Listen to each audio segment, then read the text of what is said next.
Hello, and welcome to this Tribe Teams podcast, where today I'm unpacking the concept of team identity. It might seem like a complex topic, often feeling as elusive as capturing fog, but by the end of this podcast, you'll find it as tangible and actionable as your game day playbook. I promise you.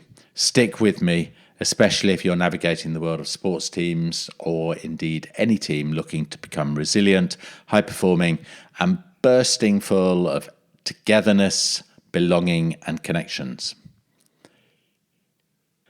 Today's story centres on the England rugby team, inspired by a brilliant piece of analysis that Sam Larner shared, in which he makes the argument that Steve Borthwick is possibly the most intelligent rugby coach in the world today. He uses video analysis to demonstrate how intelligence has become the defining quality of the current England team. Now, I don't know if this is true or not, but it got me thinking about what it would be like to build a team identity around intelligence, and how this might be a good way to explain the abstract concept of team identity and make it tangible. So here goes.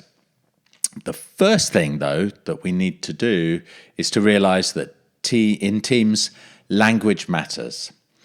More specifically, naming things matters. We can't think of a thing unless we name it. For instance, if I want to talk to you about a geometric shape with 3 sides and 3 corners, such that all the sides are the same length and all the corners are the same angle, then I can describe it and we'll build a shared picture. But next time, I have to describe it again, and every time you think about it, you need to recreate the image of it in your mind again. On the other hand, if I name it an equilateral triangle, then instantly we can both think about it and discuss the same thing. It's language that also underpins our mental model of a team's identity. Team members can't think clearly about who we are together unless they have a word or a name for us. With use over time, that name becomes a way to encapsulate a complex series of ideas and beliefs about us, shaping it into one picture in our mind's eye, one story that's clear to all of us.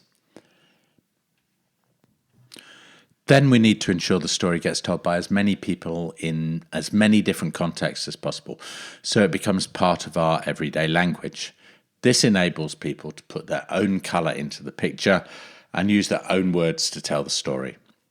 I'll come back to the England rugby team, but first let me introduce you to 2 other examples where a clear identity narrative has become the unifying force that transcends individuality and fosters a collective spirit. It's the kind of spirit you need for a miraculous comeback. And in the history of sport, there hasn't been a more monumental comeback performance than in the 2012 Ryder Cup, held at the Medina Country Club, perhaps the greatest comeback in sports history. Europe returned from a seemingly impossible deficit of 10-4, with just 2 matches left to play on Saturday afternoon, and the team, led by Spain's Jose Maria Olazabal, defied the odds to win a record 8.5 points on the final day, and thus the trophy itself. How did they do it? Olazabal explained that our team played in the spirit of Sevi without ever giving up. The inspirational and flamboyant Sevi Ballesteros had revolutionised the European tour and revelled in the passion of the Ryder Cup battle with the United States. He died in 2011 after a long battle with cancer. Now, like most sports, golf is a combination of will and skill at this level, and the will is often more important than the skill.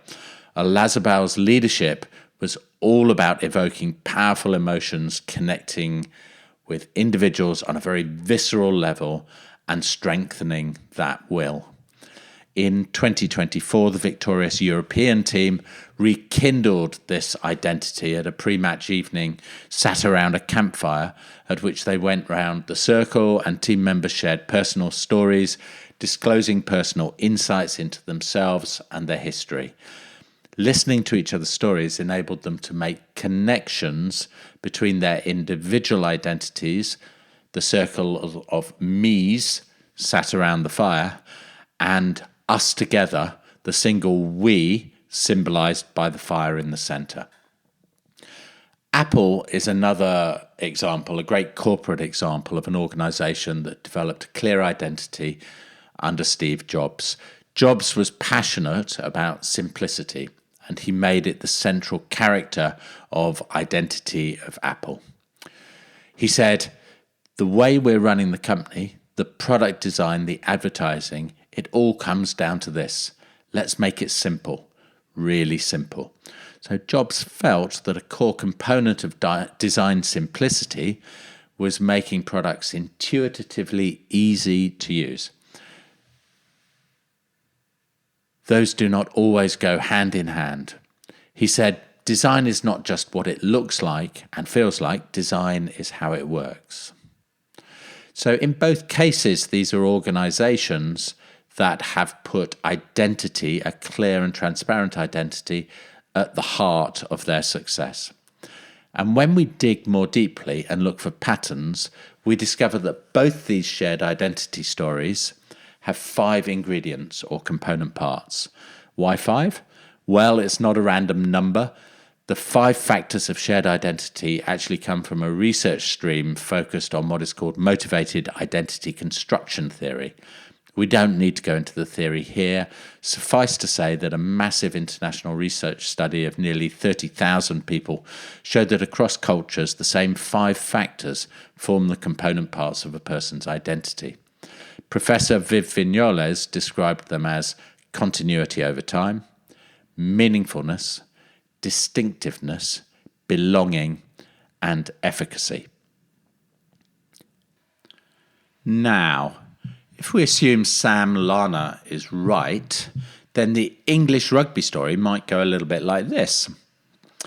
Our distinctiveness comes from our intelligent approach to our sport, and it's this that gives us an edge on and off the pitch.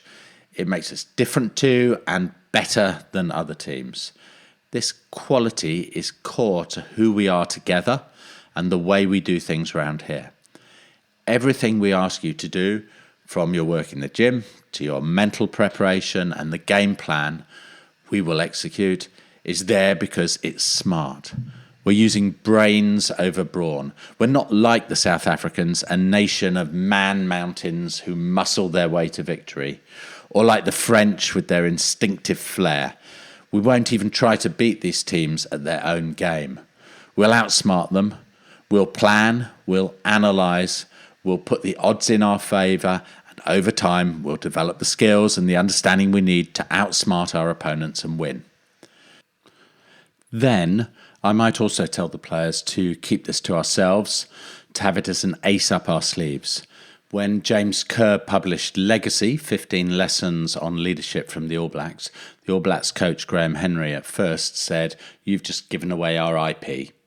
Let's not be in that position." The second part of my story will focus on continuity over time. And I might say to the players and the staff, if you're wondering why we're focusing on intelligence to build our team and our future, then let me explain.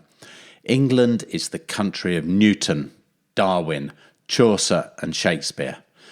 We have more Nobel Prize winners than any other country save the USA, which has a much bigger population.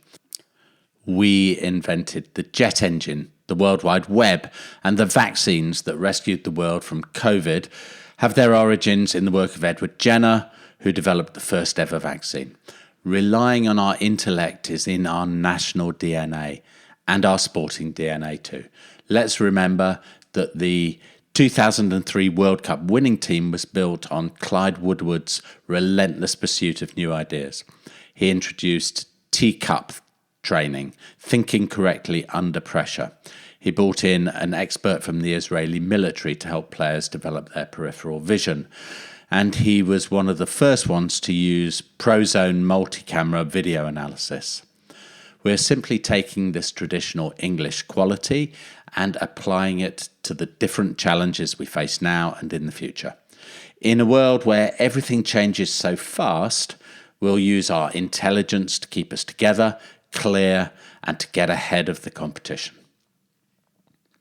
So, having told a story about the quality that gives the team a distinctive edge, and how this is just the next chapter in a long story of English intellect, I would next want to make clear the connection between what we do in the team and the meaningful impact we will have in the world. The so-called meaning motive refers to our need to find significance or purpose in our existence. Many psychologists and philosophers portray the search for meaning as an essential feature of human nature, proposing that the sense that one's existence is meaningful is a core component of psychological well-being and mental health. And seeing oneself as a meaningful part of a meaningful world may be especially important when people are faced with demanding, unpredictable, pressurized events. Achieving a sense of coherence and purpose, rather than seeing the events of one's life as random and arbitrary, seems to be essential if one is to avoid descending into paralyzing feelings of anxiety or hopelessness. So, to achieve this sense of meaning, I would tell a story that connects the team to the lives of our fans. For instance, I want you to imagine a small child standing on a muddy rugby pitch in a beautiful, sleepy rural village, dreaming of playing for England. Or of another child in a local city centre baseball court, surrounded by graffiti, drop-kicking a ball over the basketball board time after time, dreaming of being one of us with the red rose on their chest. When we pull on the white jersey, we represent the hopes and dreams of millions. Our achievements affect the nation's mood. How we achieve them affects not just us, our families, our friends, our childhood home clubs, our communities, but also our national reputation around the world. This is not a weight that we have to carry, but an honour and a privilege that lifts us and gives us strength. We need to walk towards the responsibility and the pressure, because that's where greatness awaits us. The white heat of a match is where we change from ordinary people into the extraordinary, capable of things we never imagined possible. Now, often these stories of continuity over time are told in ways tinged with nostalgia, and this might also be appropriate here. There's some evidence that people who have experienced more continuity disrupting events in their life tend to report more nostalgic thoughts, and so it might be a strong way to communicate, depending on the audience. So far, so good. The story is building and starting to sound quite compelling, but we have two more beliefs to establish. The next is to create clarity about what's required from team members if they want to be one of us, to belong to this team. This means explaining not only do we need to be smart and use our brains, we also need to work together, guided by consistent values and standards that help us decide how and how not to behave. England's rugby values are teamwork, respect, enjoyment, discipline, and sportsmanship. And we will interpret them to create standards to which we all need to aspire. These are not rules that will be policed, but expectations. What we expect of ourselves and of our teammates. And it's in the team room that we will hold each other to account.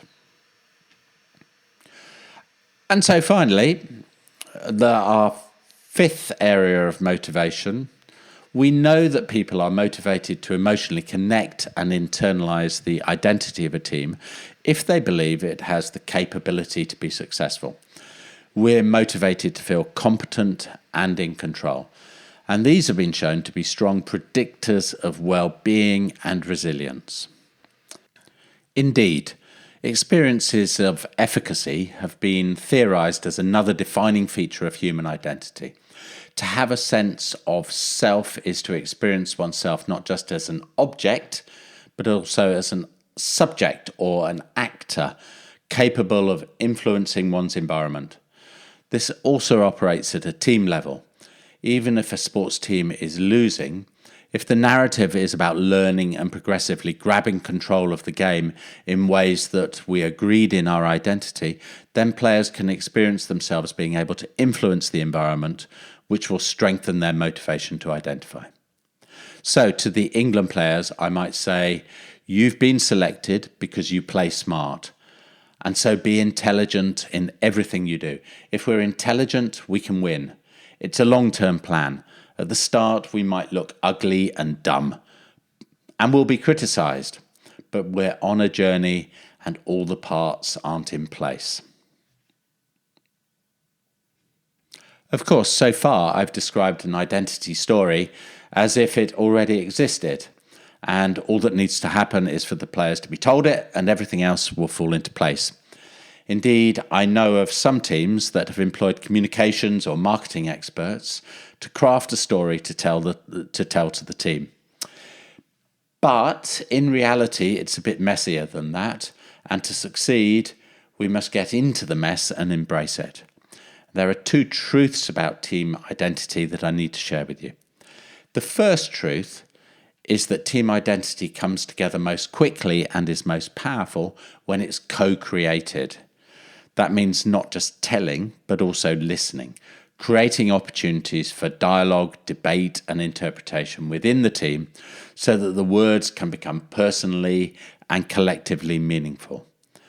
That might sound time-consuming, but the slow start enables you to go much faster and further later, and is actually one of the best time investments a team will ever make. The second truth is that the identity has to move beyond a story to become real, to be lived.